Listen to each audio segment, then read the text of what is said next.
Hey all, welcome back to our channel Gugapriya Kumar's podcast. இன்னையோட story பார்க்கலாமா? இன்னைக்கு நம்ம பார்க்க போகிற ஸ்டோரி த த்ரீ கவுஸ். 3 பசு மாடுங்க காட்டில் நல்ல ஃப்ரெஷ்ஷாக க்ரீனாக இருக்கிற ஒரு இடத்துல இருந்துச்சான். White, black and reddish cows. மூணும் ஒன்றுக்கு ஒன்று கைண்டாக இருந்துச்சான். மூணும் எப்பயுமே ஒன்றா தான் புல் மேயுமா. ஒரு நாள் ஒரு ரெட்டிஷ் ப்ரௌன் லயன் மெதுவாக நடந்து அந்த புல்வெளிக்குள்ளே வந்துச்சான். பசியாக ஃபுட் தேடிட்டு இருந்த அந்த லயன் அந்த 3 கவுஸை பார்த்ததும் ரொம்ப ஹாப்பி ஆயிடுச்சான். ஹாப்பி ஆனதுனால அது ஒரு பாறைக்கு பின்னாடி போய் ஒளிஞ்சிக்கிச்சான். ஏன்னா அந்த 3 கவுஸும் ரொம்ப க்ளோஸாம். எப்படி அதை ஒன்று ஒன்றா பிரித்தாதான் அதால் சாப்பிட முடியும்.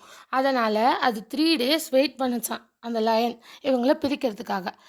அதால் ரொம்ப நாள் வெயிட் பண்ண முடியாதனால அது அந்த பசுங்க கிட்ட போயிட்டு ஹாய் ஃப்ரெண்ட்ஸ் ஹவ் ஆர் யூன்னு கேட்டுச்சான்.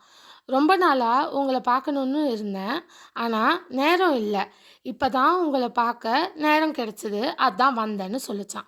உடனே ரெட்டிஷ் ப்ரௌன் கவ், நீங்கள் வந்ததில் எங்களுக்கு ரொம்ப ஹாப்பி. நீங்கள் வந்ததில் எங்களுக்கு இந்த இடமே ஃப்ரெஷ்ஷாக இருக்குது அப்படின்னு சொல்லிச்சான். பிளாக் அண்ட் ஒயிட் கவ், இது ஏன் இப்படி தேவையில்லாமல் பேசிகிட்டு இருக்கு? அந்த புலி நம்மளை எப்படியும் சாப்பிட தான் வந்திருக்கோம் அப்படின்னு சொல்லிச்சான். டேஸ் போக போக அந்த ரெட் கலர் கவ்வும் அந்த லயனும் ரொம்ப ஃப்ரெண்ட்ஸ் ஆயிடுச்சான். மற்ற கவ்ஸ் சொன்னாலும் ரெட்டிஷ் ப்ரௌன் யாரையும் மதிக்கலை.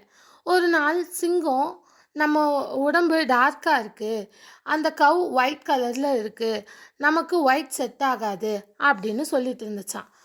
அப்போது நம்ம ஒரே கலர் தான், நமக்குள்ள எந்த டிஃப்ரென்ஸும் இல்லைன்னு சொல்லிச்சான். அதை கேட்டு ஏமாந்து போன அந்த ரெட்டிஷ் ப்ரௌன் கவ் ஒயிட் கவ்ட்ட இருந்து அந்த பிளாக் கவ்வை மறைச்சி கூட்டிகிட்டு போயிடுச்சான். அப்போது அந்த லயன் என்ன பண்ணுச்சான், அந்த ஒயிட் கவ்வை போயிட்டு சாப்பிட்டுடுச்சான். 2-3 நாள் திரும்பி ரொம்ப பசியாக இருந்த லயன் மறுபடியும் அந்த லயன் ரெட்டிஷ் ப்ரௌன் கவ் கிட்ட போயிட்டு, நம்ம 2 பேரும் ஒரே கலரில் இருக்கோம், பிளாக் கவ் மட்டும் கருப்பாக இருக்குல்ல, அதையும் சாப்பிட்டுருவா அப்படின்னு கேட்டுச்சான். அதுக்கு அந்த ரெட்டிஷ் ப்ரௌன் கவ், ஆமாம் நீ அதையும் சாப்பிட்டுடு அப்படின்னு சொல்லிச்சான். உடனே இந்த லயன் என்ன பண்ணுச்சான், அந்த ப்ரௌன் கலர் அந்த பிளாக் கலர் கவ்வையும் போய் சாப்பிட்டுடுச்சான். இன்னும் ஒரு 2-3 days கழிச்சு என்னாச்சான், மறுபடியும் அந்த லயனுக்கு பசிச்சுதான்.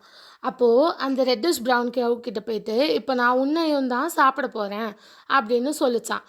நாம் ஃப்ரெண்ட்ஸ் தானே, கொஞ்ச நேரம் எனக்காக வெயிட் பண்ணு அப்படின்னு அந்த கவ் சொல்லிச்சான்.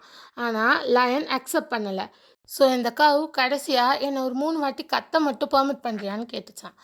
உடனே அந்த கவ் சொல்லிச்சான், I was eaten every day the white cow was eaten, I was eaten every day the black cow was eaten, I was eaten every day I made friends with the lion அப்படின்னு சொல்லிச்சான். Any group without unity will easily be Detroit.